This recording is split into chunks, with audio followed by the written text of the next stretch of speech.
There are three things you need to know that this whole thing about the climate change disaster or catastrophe or emergency is false.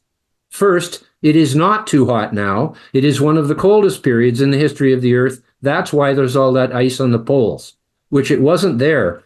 For 150 million years before this ice age, there was no ice anywhere on this Earth because it was warmer, much warmer than it is today. Second, CO2 is lower now in the atmosphere than it has been throughout nearly the entire history of the Earth.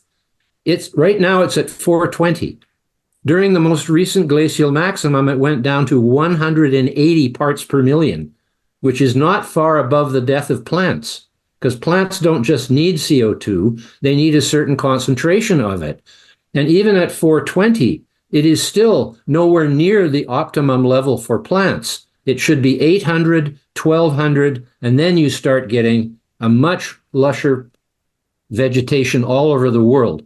And already the greening of the Earth, as a result of our emissions of CO2, is 30% increased growth in the lush areas in the world.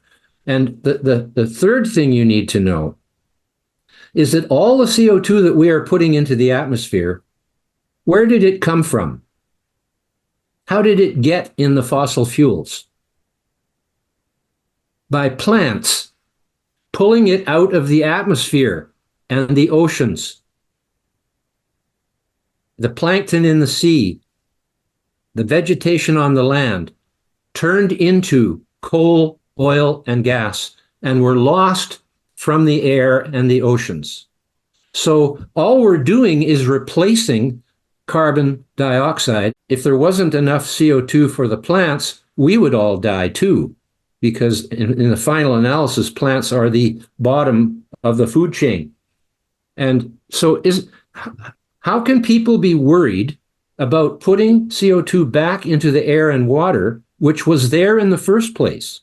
There's nowhere else it could have come from. It didn't come from Mars. It didn't come from the rocks. It came from the air and water, where it was much higher. And now we are replenishing the CO2 to a much better level than it had gone down to. We are the actual salvation of life on Earth. No other species could have done what we have done by burning the fossil fuels for energy